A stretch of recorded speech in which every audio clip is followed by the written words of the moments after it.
आईनी अदालतें बनेंगी, कॉन्स्टिट्यूशनल कोर्ट्स वो कहते हैं बनेंगे। दूसरा वो कहते हैं कि जजेस को ट्रांसफ़र करने की कुछ ताकत होगी, कि अगर कोई जज ताकत के साथ या निज़ाम के साथ नहीं चलेगा तो उसकी मर्जी के बगैर भी उसको एक सूबे से उठा के दूसरे सूबे में, वो इस्लामाबाद में काम कर रहा है तो उसको सिब्बी भेज दिया, सखर भेज दिया। एक फील्ड मार्शल की पोजीशन है जो माजी में अयूब खान साहब के बाद एग्जिस्ट नहीं की। फील्ड मार्शल की पोजीशन, उनकी पोजीशन से तो उनको सिर्फ एक चीज चाहिए और वो आर्टिकल 248 की प्रोटेक्शन है। उन्हें आर्टिकल 248 का इस्तिस्ना चाहिए कि मेरे खिलाफ क्रिमिनल एक्शन नहीं हो सकता, जो मेरे करप्शन के केसेस हैं, दीगर चीज़ें हैं, वो नहीं प्रोसीड कर सकती। मेरे ख्याल में आसिफ अली जरदारी साहब को अपनी सदर की पोजीशन से बाकी तो कुछ ज़्यादा क्या ही चाहिए होगा। उनके पास सूबाई हुकूमत भी है, गवर्नरशिप्स भी हैं, बलूचिस्तान के अंदर भी रोल है। अगर वो सदर रहें, लेकिन, और अगेन मैं मफरूज़े पे बात कर रहा हूँ, लेकिन वो बीमार हो जाएं और दुबई चले जाएं और एक्टिंग प्रेसिडेंट, जो जब प्रेसिडेंट नहीं होता तो जो एक्टिंग प्रेसिडेंट की पावर चेयरमैन सेनेट एक्सरसाइज करता है, अगर वो कोई और एक्सरसाइज करना शुरू कर दे तो मेरा नहीं ख्याल कि आसिफ अली जरदारी साहब को इससे बहुत ज़्यादा मसला होगा। वेलकम जी, सियासत और पीके से मैं हूं कार बका। मेरे साथ मौजूद हैं बैरिस्टर साद रसूल। बैरिस्टर साद रसूल साहब, बहुत शुक्रिया आपके वक्त का सर। लीगल माइंड है और आईनी माहिर हैं। आइन का मामला आ गया है सर, आईनी तरमीम आ गई है। अख्तियारात की तकसीम बज़ाहिर लग रही है। ये आईनी तरमीम, बिलावल साहब की ट्वीट से आपको क्या लगता है कि क्या क्या चीजें हो रही हैं इस वक्त? देखिए, बिलावल साहब की बहुत शुक्रिया मेरे से बात करने का। बिलावल साहब की ट्वीट के अंदर तो छह बुनियादी बातें हुई हैं, जिनके ऊपर आपकी इजाज़त से हम फर्दन फर्दन थोड़ी सी बात करेंगे। अभी क्लैरिटी इतनी नहीं है, आपने देखा चंद अल्फाज की, चंद सत्रों की उनकी ट्वीट है, तो अभी उस पर पूरी क्लैरिटी नहीं है कि उन छह मुख्तलिफ चीज़ों के अंदर क्या क्या चेंजेस हैं। लेकिन इस पे बात करने से पहले अगर एक पहले बुनियादी बात कर सकें आपकी इजाज़त से, कि आईने पाकिस्तान हमारा वो बुनियादी, जैसा भी है, अच्छा है बुरा है, चलता है नहीं चलता, लेकिन हमारा बुनियादी आईनी, हमारा जो बुनियादी इमरानी मुआहदा है, हमारा बतौर सिटीजन्स अपनी स्टेट के साथ, शहरी का रियासत के साथ जो मुआहदा है, जिसको सोशल कॉन्ट्रैक्ट कहते हैं, जिसकी वजह से हम टैक्सेस देते हैं, जिसकी वजह से यहाँ पे एक अदालती स्ट्रक्चर है, एक पुलिस है, एक फौज है, एक पार्लियामान है, एक इलेक्शन कमीशन है, कुछ अवाम है, कुछ दीगर इदारे हैं जो हमें हमारे बतौर शहरी हुकूक देते हैं, उनको उनकी रिस्पॉन्सिबिलिटीज एंड पावर्स देते हैं उन इदारों को। उसका जो बुनियादी मुआहदा है, जो फंडामेंटल स्ट्रक्चर है, उसको उसको कॉन्स्टिट्यूशन ऑफ पाकिस्तान कहते हैं। इसी के ताबे तमाम रियासत, तमाम हमारा निज़ाम चलता है। गुजारिश इतनी सी है बिलावल भुट्टो जरदारी साहब से और बाकी तमाम गवर्नमेंट के लोग जो ये वाली तरमीम को सजेस्ट कर रहे हैं, कि तरमीम करना आईने पाकिस्तान के मुताबिक आपका हक है, आप तरमीम कंसिडर कर सकते हैं, लेकिन ये कोई रेगुलर कानून साजी नहीं है। ये आप तरमीम कर रहे हैं बुनियादी इमरानी मुआहदे के अंदर, जो कि अवाम का और रियासत का, अवाम का और हुकूमत का, पाकिस्तान की एग्जिस्टेंस का जो बुनियादी, जिसके तहत हमारी रियासत चलती है, ये उस मुआहदे के अंदर आपको चेंजेस कर रहे हैं। तो मेहरबानी करके इन चेंजेस को किसी सीक्रेट मीटिंग के अंदर चार बंदे आपस में डिस्कस करके,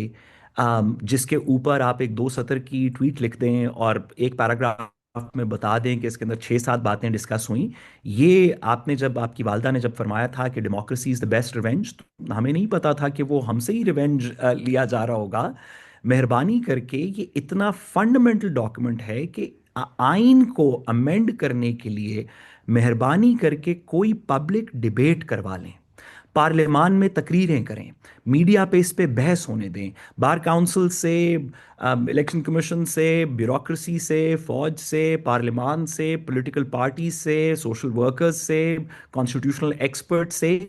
कुछ उनकी ओपिनियंस मंगवाएं। जो रियासत का निज़ामी ढांचा है, वो अपनी प्रपोजल्स पेश करे, जिस पे अवाम के अंदर कुछ बहस हो, कुछ आइडियाज जनरेट हों, जिसके बाद किसी पब्लिक कंसेंसस से, किसी ऐसी डिबेट से, ऐसे प्रोसेस से, जिसको आपने देखा हो, मैंने देखा हो,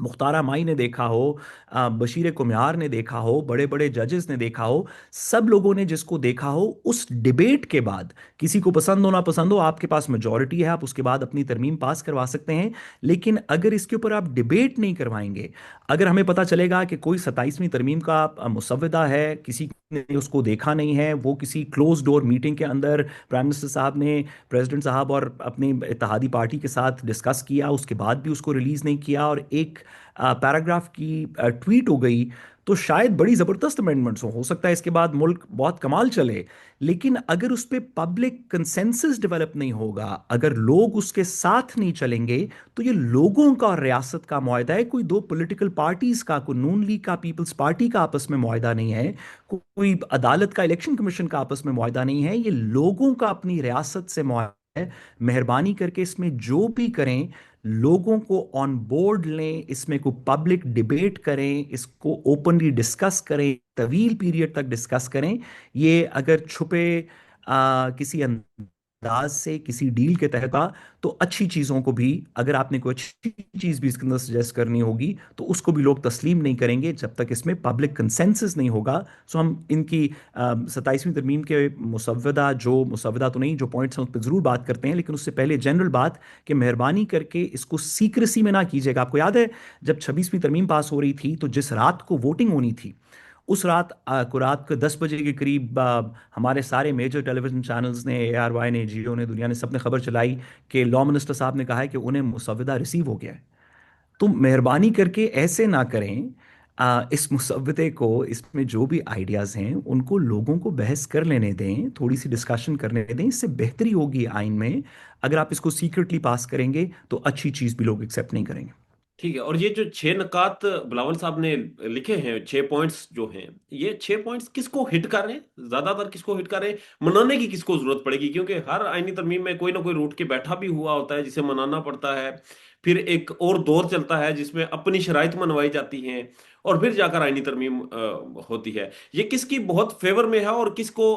सबसे ज्यादा हिट करेगी आईनी तरमीम? पाकिस्तान की आवाम को छोड़ के, पहले तो सबसे अवाम, पहले क्योंकि अवाम का तो अलग मसला है ना। ये मैं पॉलिटिकल स्टेक होल्डर्स की बात कर रहा हूँ। मैं इसमें गुजारिश करूं कि नेचुरली इसके अंदर जो ऑपोजिशन है उसको ये सबसे ज़्यादा हेट करेगी, क्योंकि इसके अंदर हमारी जुडिशल सिस्टम के ऊपर कुछ बेसिक बात हुई हुई है जिसके ऊपर अभी हम बात करते हैं। लेकिन मैं गुजारिश करूं कि मुझे नहीं लगता कि मतलब जितनी भी हमने पिछले साल एक की जूरिस्प्रूडेंस देखी और सियासत देखी, ख़ास तौर पे जिस पे पिछले जुलाई का रिजर्व सीट्स का जो फैसला था, जब वो इम्प्लीमेंट नहीं किया गया और उसके बाद सीटों की एक तकसीम हुई सुप्रीम कोर्ट के फैसले के ताबे एक पर्टिकुलर तरीके से, उसके बाद लोग हुकूमत के पास नंबर्स, तो अगर पीपल्स पार्टी और नून लीग इकट्ठी मिल जाए और साथ एक दो प्रेफरी पार्टीज हों, तो हुकूमत के पास नंबर्स तो शायद पूरे हों, किसी तरीके से वो अपने नंबर्स तो पूरे कर सकें। लेकिन मैंने जैसे पहले गुजारिश की कि ये कोई रेगुलर कानून साजी नहीं है, ये कोई पीका का कानून नहीं है, ये कोई FIA के कानून में अमेंडमेंट नहीं है कि आपने कर ली, आपकी हुकूमत को पसंद थी, आपको मुनासिब लगती थी। इसके अंदर अगर पब्लिक कंसेंसस बिल्ड नहीं होगा, अगर तमाम लोग ऑन बोर्ड नहीं आएंगे, तो इससे कोई फर्क नहीं पड़ता कि दो पॉलिटिकल पार्टीज के पास नंबर्स पूरा भी हो जाए, तो शायद लीगल प्रोसेस तो पूरा हो जाए, लेकिन जो पॉलिटिकल बाय इन चाहिए किसी भी जमहूरियत के अंदर, जो पॉलिटिकल बाय इन चाहिए आइन की तरमीम करने का, वो पूरा नहीं हो सकेगा। ठीक है। और ये जो इसमें आर्टिकल है, एक आर्टिकल 243, ये क्या है जिसका जिक्र किया गया? ये बड़ा सिर्फ आर्टिकल लिख दिया, क्योंकि मुझ मैं जैसे आपकी बंदे को इजाजत से समझ नहीं। आर्टिकल आ- आपकी इजाजत से आर्टिकल 243 पे बात करने से पहले, 243 पे बात करने से पहले, जो बिलावल साहब ने 6 नुकात इफेक्टिवली बताए अपनी ट्वीट के अंदर, जो समझ आए, वो एक ये है कि आईनी अदालतें बनेंगी, कॉन्स्टिट्यूशनल कोर्ट्स वो कहते हैं बनेंगे। दूसरा, वो कहते हैं कि जजेस को ट्रांसफर करने की कुछ ताकत होगी। ये दो क्लॉजेस जो उन्होंने 6 नुकात बताए, उनमें से ये 2 नुकात जुडिशरी से रिलेट करते हैं। उसके बाद उन्होंने मजीद बताया कि अपनी ट्वीट में कि आर्टिकल 243 जो आर्मी से रिलेट करता है उसमें कुछ चेंजेस होंगी। ये आर्मी की एक रिलेटेड क्लॉज की उन्होंने तस्करा किया। उसके बाद उन्होंने कहा कि जो national finance commission NFC award है, और 18वीं तरमीम के नीचे जो डेवोल्यूशन हुई थी, उसमें से कम से कम दो मिनिस्ट्रीज को, एजुकेशन को और पॉपुलेशन प्लानिंग को, वापस वफाक को दिया जाएगा। ये NFC और 18वीं तरमीम की मिनिस्ट्रीज, ये दोनों चीज़ें हमारी लेजिस्लेटिव पावर या 18वीं तरमीम से रिलेट करती हैं। और फाइनली उन्होंने कहा कि इलेक्शन कमीशन के चेयरमैन की अपॉइंटमेंट के अंदर जो डेडलॉक है उसको भी थोड़ा सा ठीक किया जाएगा। तो नुकात उन्होंने 6 बताए, लेकिन ये 4 कैटेगरीज में मेरी नाकिसी राय में डिस्ट्रीब्यूट होते हैं। 2 क्लॉजेस कोर्ट्स के बारे में कि कोई आइन का आइनी अदालत बनेगी और जजेस के ट्रांसफर का प्रोसेस। 2 क्लॉजेस 18वीं तरमीम के रिलेटेड, एक एनएफसी अवार्ड और एक कुछ मिनिस्ट्रीज का रद्दोबदल कि वफाक को कौन सी वापस मिनिस्ट्रीज मिलेंगी। एक आर्मी के मुतल्लिका आर्टिकल 243 के अंदर, और एक इलेक्शन कमीशन के मुतल्लिका जो आर्टिकल 213 से रिलेट करता है। आपकी इजाजत से थोड़ी थोड़ी इनके ऊपर जी प्लीज। मैं अपनी नाकिस राय देता हूँ, फिर आपका जो सवाल हो। देखिए, कॉन्स्टिट्यूशनल कोर्ट के ऊपर तो बड़े अरसे से बात हो रही थी। 26वीं तरमीम के वक्त भी आपको याद होगा कि जो पहली दफ़ा प्रपोजल गवर्नमेंट ने फ्लोट की थी, अम, वो कॉन्स्टिट्यूशनल अदालत की थी कि सुप्रीम कोर्ट के अंदर सिर्फ आईनी बेंच नहीं बनेगा, सुप्रीम कोर्ट से इलेहदा एक आईनी अदालत बना दी जाएगी, जिसके ऊपर अभी रिसेंटली तक एहसन भून साहब ने बार के इलेक्शंस के बाद भी बात की कि हम ये करना चाहते हैं, जिसमें शायद इस तरह की बात है कि ये जो आईनी बेंच वाले जो मुकदमात हैं वो सुप्रीम कोर्ट से निकाल के इस आईनी कोर्ट के पास चली जाएंगी। और साथ ही साथ उनको इस तरह की भी बात हुई कि जजेस की उम्र यहाँ पे रिटायरमेंट की भी शायद 70 साल कर दी जाएगी, यानी कि वो तमाम लोग जो आईनी बेंच में आज मौजूद हैं, जो चंद महीनों में या चंद हफ्तों में रिटायर भी होने वाले हैं, उनको भी अगर तैनात कर दिया जाए आईनी अदालत के अंदर, तो उनको मज़ीद 5 साल की 7 साल की उनके पास नौकरी हो जाएगी। और जो शायद कुछ रिटायर्ड हमारे बहुत बड़े बड़े जूरिस्ट, शायद सबसे बड़े जूरिस्ट जो भी रिसेंटली चीफ जस्टिस रिटायर हुए थे, उनको भी लगाने की अपॉर्चुनिटी शायद बन जाएगी, क्योंकि 70 साल की अगर एज है तो वो तमाम लोग, मैं काजी फाइसा साहब की बात कर रहा हूँ, वो भी शायद इसके अंदर क्वालिफाई कर सकते हैं। तो एक जुडिशल पर्सपेक्टिव के अंदर आईनी अदालत बनाने की बात की गई। दूसरी बात की गई कि जजेस को ट्रांसफर करने का तरीका हम चेंज कर देंगे। जी आईने पाकिस्तान के आर्टिकल 200 के नीचे, और जैसे कि हमारे तमाम समझने वाले सुनने वाले इस बात को समझते हैं कि ये इस्लामाबाद हाई कोर्ट और ख़ास तौर पे उन 5 जजेस से रिलेट करता है जो इस निज़ाम के अंदर वो थॉर्न इन दी, मैं खटकता हूँ दिले यज़दा में कांटे की तरह वाली बात है कि वो 5 जजेस जो इस निज़ाम के सामने खड़े हो गए और आज की तारीख तक खड़े हैं, उनकी पिटिशनें सुप्रीम कोर्ट के अंदर पेंडिंग हैं, उनको किसी तरीके इस्लामाबाद हाई कोर्ट से शिफ्ट करने के लिए, और ना सिर्फ उनको शिफ्ट करने के लिए बल्कि एक इंस्टीट्यूशन के अंदर, तमाम अदालतों के अंदर, हाई कोर्ट्स के अंदर एक मैसेज देने के लिए कि अगर कोई जज ताकत के साथ या निज़ाम के साथ नहीं चलेगा, तो उसकी मर्जी के बगैर भी उसको एक सूबे से उठा के दूसरे सूबे में, वो इस्लामाबाद में काम कर रहा है तो उसको सिब्बी भेज दिया, सखर भेज दिया, या वो सिंध कराची में काम कर रहा है तो उसको भालपुर भेज दिया या कहीं और भेज दिया, इस तरह के काम करने की इजाज़त होगी। ये बज़ाहिरन लगता है। आर्टिकल 200 जो पाकिस्तान आईन पाकिस्तान का है, जिसके नीचे बाय द वे जो acting chief justice Dogar Islamabad high court के हैं, वो भी इसी आर्टिकल के तहत अपनी 15 या 16 नंबर की पोजीशन लाहौर हाई कोर्ट से चीफ जस्टिस बनाए गए। इस्लामाबाद हाई कोर्ट के अंदर दीगर जजेस भी कुछ इसी तरह लाए गए। इसकी प्री कंडीशन ये थी, इस वक्त के आइन में मौजूद इसकी प्री कंडीशन ये है कि 4 इफेक्टिवली लोगों की इजाजत चाहिए या उनकी कंसेंट चाहिए जज को एक हाई कोर्ट से दूसरे हाई कोर्ट में ट्रांसफर करने के लिए। एक उस मुतल्लिका हाई कोर्ट के चीफ जस्टिस की, अगर जैसे जस्टिस जोगर की एग्जांपल है तो लाहौर हाई कोर्ट के चीफ जस्टिस इजाजत दें कि हाँ, इस जज साहब को ले जाया जाए। एक चीफ जस्टिस पाकिस्तान की कि हाँ, हम इस प्रोसेस को कर रहे हैं। एक जो रिसीविंग हाई कोर्ट है, अगर लाहौर से इस्लामाबाद किसी को लेके आ रहे हैं तो इस्लामाबाद हाई कोर्ट के चीफ जस्टिस की इजाजत। तो ये 3 मुतल्लिका chief justice, Lahore high court, Islamabad high court, chief justice Pakistan. और साथ ही साथ उस जज की जिसको ट्रांसफर कर रहे हैं उसकी मर्जी भी शामिल हो। ये 4 लोगों के कंसेंट से हमारा मौजूदा आर्टिकल 200 कहता है कि आप किसी को एक जगह से दूसरी जगह, एक सूबे से दूसरे सूबे में किसी जज को ट्रांसफर कर सकते हैं।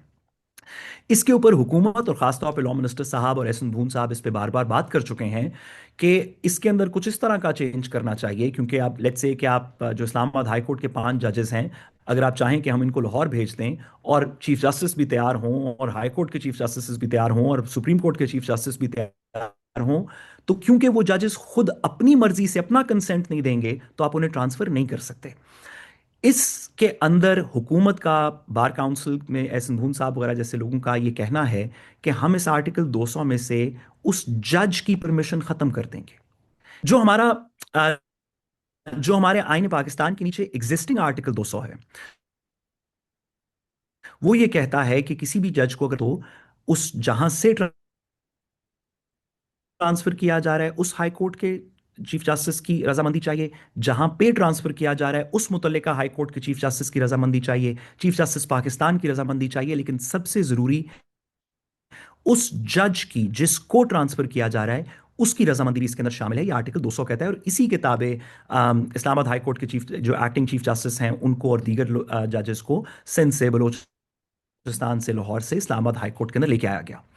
और हुकूमत वक्त खास तौर पे लॉ मिनिस्टर साहब और एहसन बून साहब जो बार काउंसिल्स के अंदर अब सबसे ज्यादा एक्टिव है हुकूमत की तरफ से, उनका ये बावाज़ बुलंद कहना था कि हम इसके अंदर से मुतल्लिका जज की मर्जी की जो शमूलियत है इसको ख़त्म करना चाहते हैं। क्योंकि मसला ये है कि लेट्स इमेजिन कि आप इस्लामाबाद हाई कोर्ट के वो 5 जजेस जो ताकत के साथ नहीं चल रहे, या निज़ाम के साथ नहीं चल रहे और आइन और कानून को अपनी कॉन्शियंस के मुताबिक इंटरप्रेट कर रहे हैं, अगर आप उनको यहां से कहीं और भेजना चाहते हैं और तमाम चीफ जस्टिस भी राजी हों, लेट्स से कि इस्लामाबाद हाई कोर्ट के एक्टिंग चीफ जस्टिस भी राजी हों, आपने किसी को सिंध भेजना हो तो सिंध हाई कोर्ट के, कराची हाई कोर्ट के चीफ जस्टिस भी राजी हों, पाकिस्तान के चीफ जस्टिस या अफरीदी साहब भी राजी हों, लेकिन क्योंकि वो 5 जजेस राजी नहीं होंगे खुद कि हम कहीं और चले जाएं, जब तक उनकी मर्जी शामिल नहीं होगी,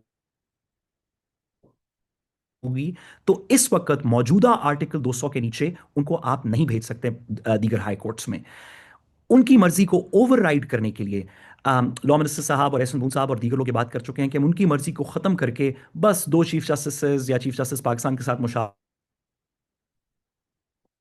करके आप किसी जज को भी किसी सूबे से भी दूसरे सूबे में ट्रांसफर करने का इख्तियार देना चाहते हैं। और ये मैं आपसे गुजारिश करूं कि ये लेसन होगा तमाम जजेस के लिए। ये सिर्फ इन 5 जजेस हाई कोर्ट का की बात नहीं है, हाँ किया शायद उनके लिए जा रहा है, लेकिन ये एक लेसन होगा, एक मैसेज होगा तमाम हाई कोर्ट के जजेस के लिए कि आप अगर निज़ाम के साथ नहीं चलेंगे, अगर आप ताकत के साथ नहीं चलेंगे, इस सिस्टम के साथ नहीं चलेंगे और अपनी मर्जी के फैसले करेंगे जो उस निज़ाम को किसी तरीके से नुकसान पहुंचाता है, तो फिर हम आपकी एग्जाम्पल बनाएंगे। आपकी मर्जी भी शामिल होनी ज़रूरी नहीं, एक ऐसा प्रोविंशियल चीफ जस्टिस जिसको जुडिशल कमीशन, जिसमें हुकूमत की मेजॉरिटी है, उसने बनाया, उसकी मुशावरत करेंगे एक दूसरे ऐसे चीफ जस्टिस के साथ जिसको भी ताकत ने और अपने जुडिशल कमीशन की मेजॉरिटी के थ्रू बनाया, या चीफ जस्टिस से मुशावरत करके जो इस निज़ाम के चीफ जस्टिस हैं, एक हुकूमत की मेजॉरिटी जुडिशल कमीशन ने बनाया। हम सिर्फ उनसे मुशावरत करके जजेस की मर्जी के खिलाफ उनको ट्रांसफ़र कर सकेंगे। कोई बहुत ज़रूरी केस सुन रहा है लाहौर में, आप चाहते हैं कि वो ना सुने, आप उसे सक्खर भेज दें। कोई बहुत ज़रूरी केस सुन रहा है कराची में, आप चाहते हैं ना सुने, आप उसे बलूचिस्तान भेज दें। तो ये सब जजेस को के अंदर एक चिलिंग इफेक्ट होगा इस अमेंडमेंट का, जो जुडिशल इंडिपेंडेंस के खिलाफ है। और मैं गुजारिश करूं इसी बेसिस के ऊपर इस्लामाबाद हाई कोर्ट के 5 जजेस की कुछ पिटिशंस भी ऑलरेडी पेंडिंग है कि ट्रांसफ़र करने की क्या रिक्वायरमेंट होती है और सीनियरिटी कैसे डिटर्मिन होती है। तो इसके तहत इस अमेंडमेंट के अंदर ये जो ट्रांसफर ऑफ जजेस की जो बात की गई बिलावल साहब की तरफ से, इसमें लगता यह है कि आर्टिकल 200 को अमेंड करके जो मुतल्लिका जज जिसको ट्रांसफर किया जा रहा है उसकी मर्जी की शिक खत्म कर दी जाएगी। दूसरी बात जो बिलावल साहब ने,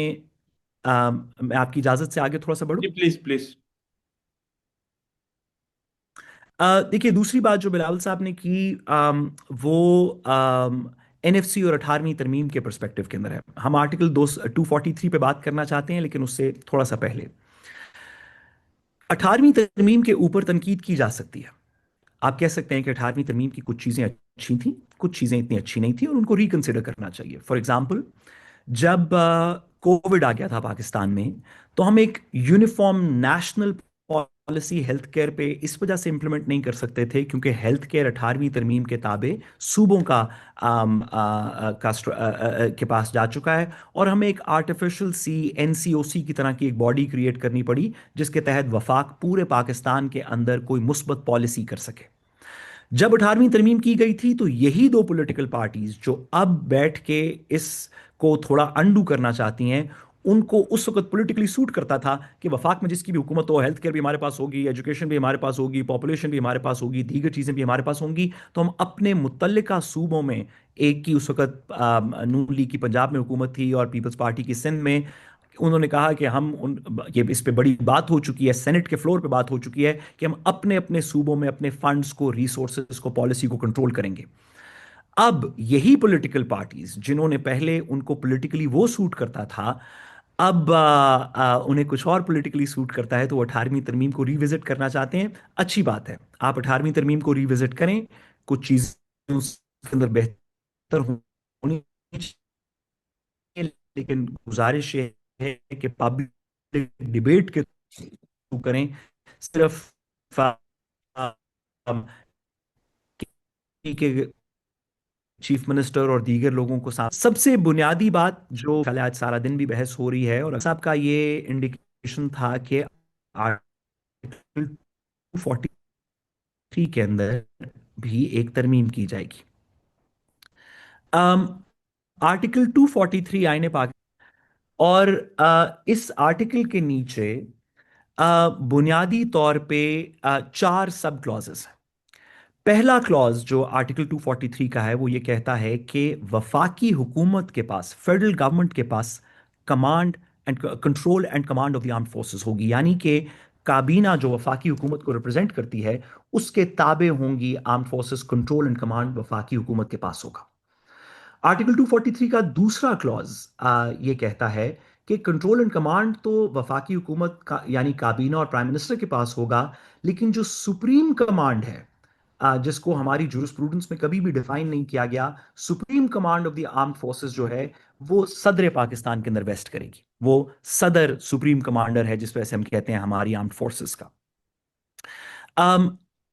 तीसरा क्लॉज जो आर्टिकल 243 का है वो बताता है कि सदर का ये इख्तियार है कि आर्मी के अंदर या नेवी के अंदर या एयरफोर्स में किसी को कमीशन ग्रांट करें। और चौथा आर्टिकल जो सब क्लॉज आर्टिकल 243 का है वो ये कहता है कि सदर वजीर आजम की एडवाइस पे चेयरमैन जॉइंट चीफ और जो तीन सर्विस चीफ हैं उनकी अपॉइंटमेंट करता है। हम्म। बिलावल साहब ने इस बात को इंडिकेट नहीं किया इस वक्त तक, और हमारे सामने मुसव्विदा भी कोई मौजूद नहीं है कि आर्टिकल 243 के अंदर क्या चेंज किया जाएगा। क्या इसके अंदर कोई कमांड के मैकेनिज्म चेंज किया जाएगा? मेरा ख्याल है कि बहुत मुश्किल होगा ये कहना किसी भी आईनी तरमीम के लिए। वैसे तो ये हुकूमत कुछ भी कह सकती है, लेकिन किसी भी जमहूरी आईनी सिस्टम के अंदर ये कहना तो बड़ा मुश्किल होगा कि वफाकी हुकूमत नहीं कमांड और कंट्रोल करती आर्म्ड फोर्सेस को। हाँ, क्योंकि अब हमारे पास एक फील्ड मार्शल की पोजीशन है, जो माजी में अयूब खान साहब के बाद एग्जिस्ट नहीं की, फील्ड मार्शल की पोजीशन। तो कुछ बातें इस तरह की भी हुई हुकूमत की तरफ से कि शायद इस पोजीशन को और इसके ताबे किसी नए रोल को, भारत में एक चीफ ऑफ डिफेंस स्टाफ की पोजीशन है जो तमाम ट्राई सर्विसेज को हेड करता है, कोई और इस तरह का मैकेनिज्म हो सकता है। शायद कोई एडमिनिस्ट्रेटिव फील्ड मार्शल की पावर्स कैसे एक्सरसाइज होंगी, वो एक सर्विस पे होंगी, वो मल्टीपल सर्विसेज पे होंगी? क्या उनके नीचे फिर अगर वो ट्राई सर्विसेज होंगे तो क्या सर्विस चीफ अलहदा आर्मी के अंदर अपॉइंट होंगे? अगर इस नौयत की कोई एडमिनिस्ट्रेटिव अमेंडमेंट है तो उसकी उसके ऊपर डिस्कशन, उसके ऊपर क्रिटिसिज्म, उसके ऊपर इंकरेजमेंट और किस्म की होगी। और अगर वो खदशा है जो कुछ लोग अभी बयान कर रहे हैं कि command and control arm forces का वफाकी हुकूमत के अलावा किसी को दे दिया जाएगा, तो मेरे ख्याल में ऐसा करना बहुत मुश्किल होगा। मेरे ख्याल में इस तरह की कोई भी चीज़ कॉन्स्टिट्यूशनल डेमोक्रेटिक टेस्ट को नहीं पास कर सकेगी। लेकिन क्योंकि अभी हुकूमत ने और बिलावल साहब ने प्रिसाइस अमेंडमेंट क्या है 243 की ये बताया नहीं, तो हम सिर्फ क्या साराई कर सकते हैं इस वक्त। ठीक है। और इसके बाद अब अगर ये तब्दीली कर लेती है हुकूमत और बैठकर ये कर देते हैं कि जी कमांड चेंज करेंगे, या फिर जरदारी साहब के जो अख्तियारात हैं उनको किसी तरीके से थोड़ा बहुत ऊपर नीचे होता है, तो क्या जरदारी साहब आपको लगता है इस चीज पर राजी होंगे? क्योंकि बुनियादी यहाँ पर जो बुनियादी बातें हो रही हैं, और आर्टिकल 243 है, ये तो डायरेक्ट रिलेट टू प्रेसिडेंट है, क्योंकि प्रेसिडेंट की मर्जी से प्रेसिडेंट के पास अख्तियारात पहले ही बड़े महदूद से हैं, और वो भी अगर ऑन स्टेक लग जाए तो ये एक और पॉलिटिकल क्योस आपको नजर आ रहा है? देखिए, अब हम तकरीबन अब हम मफरूज़े पे बात कर रहे हैं, आपकी इजाज़त से। अब हम कानून से थोड़ा सा हट के हल्की सी सियासी और मफरूज़े पे बात कर रहे हैं। मेरे ख्याल में आसिफ अली जरदारी साहब को अपनी सदर की पोजीशन से बाकी तो कुछ ज़्यादा क्या ही चाहिए होगा। उनके पास सूबाई हुकूमत भी है, गवर्नरशिप्स भी हैं, बलूचिस्तान के अंदर भी रोल है, दीगर जगहों पे भी उनका रोल है। तो सदर की उनकी उनको उनकी पोजीशन से तो उनको सिर्फ एक चीज़ चाहिए, और वो आर्टिकल 248 की प्रोटेक्शन है। आईने पाकिस्तान के अंदर जब तक भी कोई शख्स सदर रहता है तो उसे इस्तिस्ना हासिल है किसी भी क्रिमिनल प्रोसीडिंग से, जिसकी वजह से जब लास्ट टाइम आसिफ अली जरदारी साहब सदर थे तो उनके खिलाफ वो स्विस केसेस और दीगर, आपको याद है, जो मुकदमात सुप्रीम कोर्ट के अंदर थे वो नहीं चल सके। उन्होंने कहा मुझे सदर का इस्तिस्ना है। उनका मेरे ख्याल में इंटरेस्ट इस वक्त सदर की पोजीशन में पावर की एक्सरसाइज का नहीं है। उन्हें आर्टिकल 248 का इस्तिस्ना चाहिए कि मैं सदर हूं, मेरे खिलाफ क्रिमिनल एक्शन नहीं हो सकता, जो मेरे करप्शन के केसेस हैं, दीगर चीजें हैं, वो नहीं प्रोसीड कर सकती। अगर वो अगर उनके पास ये, मेरी नाकिसी राय में, अगर उनके पास ये इस्तिस्ना मौजूद रहे, अगर वो सदर रहें, लेकिन, और अगेन मैं मफरूज़े पे बात कर रहा हूं, लेकिन वो बीमार हो जाएं और दुबई चले जाएं, और एक्टिंग प्रेसिडेंट, जो जब प्रेसिडेंट नहीं होता तो जो एक्टिंग प्रेसिडेंट की पावर चेयरमैन सेनेट एक्सरसाइज करता है, अगर वो कोई और एक्सरसाइज करना शुरू कर दे, तो मेरा नहीं ख्याल कि आसिफ अली जरदारी साहब को इससे बहुत ज़्यादा मसला होगा, so long as he retains जो उनकी कॉन्स्टिट्यूशनल प्रोटेक्शन है, अगर इम्यूनिटी है, अगर वो उनको रिटेन, अगर वो कर लें, तो बज़ाहिरन 26वीं तरमीम में भी यही लगा, और अब भी यही लग रहा है कि इसके अलावा अगर उन्हें अपनी बाकी पावर किसी और को देनी पड़े तो वो इसको एक्सेप्ट कर लेंगे। ठीक है सर, साहब आखिर में शॉर्टली बता दें, मफरूजे पे हम बात कर रहे हैं, एक और मफरूजा हम ले आते हैं अगर क्या किसी और ताकतवर शख्सियत को कोई और ऑफिस अलाट हो सकता है, आईनी आईनी दफ्तर अलाट हो सकता है इस सारे सिनेरियो में, इन सारी तरमीमों में, कानूनी पैराहे में, कि एक और कानूनी दफ्तर का देखिए इजाफा हो सकता है, आईनी दफ्तर का? देखिए दो बड़ी बुनियादी सी बातें हैं। हमें इस प्रिंसिपल को तस्लीम करना चाहिए, और इसके अलावा कोई गुंजाइश नहीं है, कि अगर पार्लियामान नेशनल कंसेंसस से, आवाम की मर्जी से इलेक्टेड लोग जो वाकई आवाम की मंशा को रिप्रेजेंट करते हैं पार्लियामेंट में, वो अगर आइनी प्रोसेस को फॉलो करते हुए 2/3 मेजॉरिटी से कोई नई कॉन्स्टिट्यूशनल पोस्ट क्रिएट करना चाहें, लेट्स से कि डिप्टी प्राइम मिनिस्टर की पोस्ट को वो लिख देते हैं कि जी पाकिस्तान के अंदर एक डिप्टी प्राइम मिनिस्टर भी होगा, तो ये काम किया जा सकता है। इसके अंदर कोई ममानत नहीं, सो लॉन्ग एज वो कॉन्स्टिट्यूशनल स्कीम के अंदर फिट होता हो, हमारी पार्लियामेंट्री डेमोक्रेसी के अंदर फिट होता हो। लेकिन हमारे पास एक बड़ी ज़रूरी बात समझनी हमारे लिए ज़रूरी है। 18वीं तरमीम जब हुई थी तो उसको चैलेंज कर दिया गया था सुप्रीम कोर्ट के सामने। एक एक 17 मेंबर बेंच ने उसका मुकदमा सुना, जिसके अंदर 19वीं तरमीम भी साथ शामिल हो गई। उस मुकदमे का फैसला नहीं हुआ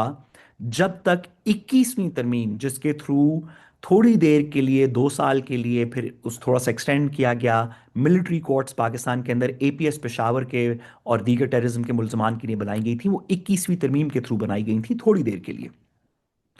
18वीं तरमीम और 21वीं तरमीम का मुकदमा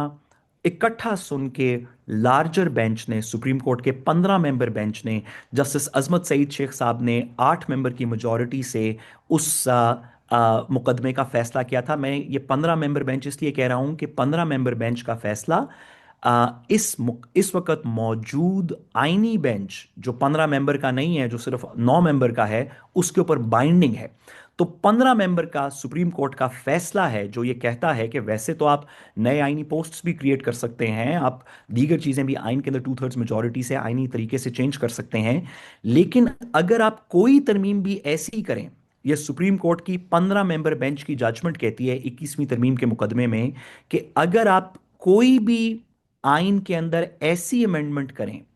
जो हमारे बुनियादी आइन के फीचर्स को चेंज करती हो, और सुप्रीम कोर्ट ने उस जजमेंट में उन फीचर्स को लिस्ट कर दिया कि वो फीचर्स हैं, सुप्रीम कोर्ट ने कहा कि उसमें से एक फीचर है इंडिपेंडेंस ऑफ जुडिशरी, एक फीचर है इस्लामिक, हमारी जो प्रोविजंस हैं, एक फीचर है कॉन्स्टिट्यूशनल, हमारी जो पार्लियामेंट्री डेमोक्रेसी, ये हमारा एक फीचर है। इसी तरह सुप्रीम कोर्ट ने 21वीं तरमीम में लिस्ट कर दिया कि ये हमारे आइन के बुनियादी फीचर्स हैं, और कहा कि अगर कोई आइन की तरमीम इन बुनियादी फीचर्स को चेंज करे 2/3 मेजॉरिटी से, तो सुप्रीम कोर्ट के पास ये इख्तियार है कि वो उस आइन की तरमीम को भी कल अदम करार दे दें। ये 15 मेंबर बेंच का सुप्रीम कोर्ट का फैसला है, जिस जस्टिस अजमत सईद शेख साहब की ने तहरीर किया।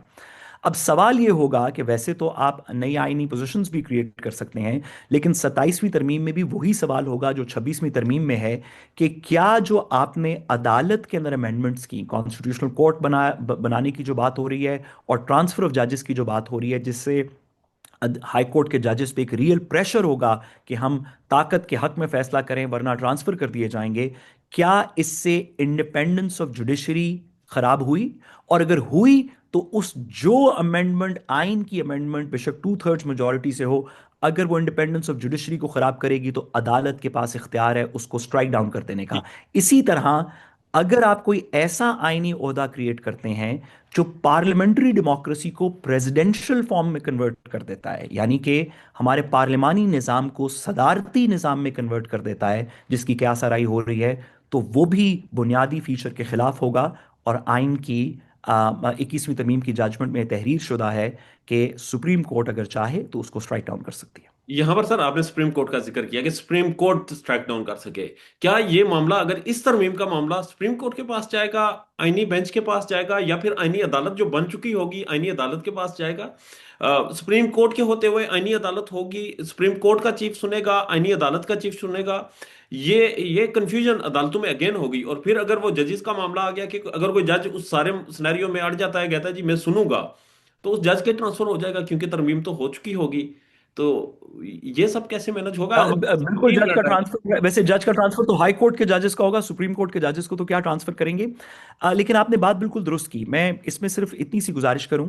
कि हमारे सामने भी मुसविदा नहीं है, तो हमें नहीं पता कि आईनी कोर्ट जो बनेगी उसका क्या इख्तियार होगा, लेकिन हम मफरूज़े पे ये बात कर लेते हैं कि जो इख्तियार आज आईनी बेंच का है वही इख्तियार आईनी अदालत को दे दिया जाएगा। तो जैसे कि आप अभी देख रहे हैं, 26वीं तरमीम का मुकदमा सुप्रीम कोर्ट में आजकल सुना जा रहा है, और उस पे दलाइल भी इसी बात पे दिए गए, जज साहिबान के भी बहुत सारे इस तरह के कमेंट्स आए, सीनियर जज साहिबान जस्टिस मंसूर अली शाह, जस्टिस मुनीब अख्तर वगैरह के खुतूत इस पे मौजूद हैं कि आईनी बेंच के बन जाने के बाद भी सुप्रीम कोर्ट, जो कि चीफ जस्टिस और तमाम जजेस को कॉन्स्टिट्यूट करती है, उसके इख्तियारात कम नहीं हुए, उसके इख्तियारात आइन में कम किए भी नहीं जा सकते। आइन के अंदर शिक है जो ममानत करती है कि सुप्रीम कोर्ट की पावर्स आप कर्टेल नहीं कर सकते। तो सुप्रीम कोर्ट पूरी के पास ये इख्तियार होगा, हम आज भी ये कहते हैं, 26वीं तरमीम सुनने का। और अगर कल को इस तरह की कोई अमेंडमेंट की जाती है तो उस अमेंडमेंट का चैलेंज भी हमें मुसवदा हमारे सामने नहीं है, लेकिन अगर आज के मुसवदे पे जाएं तो मेरी नाकिस राय में वो पूरी सुप्रीम कोर्ट के सामने रखा जाना चाहिए, वो किसी उस मखसूस बेंच के सामने नहीं जाएगा। ठीक है।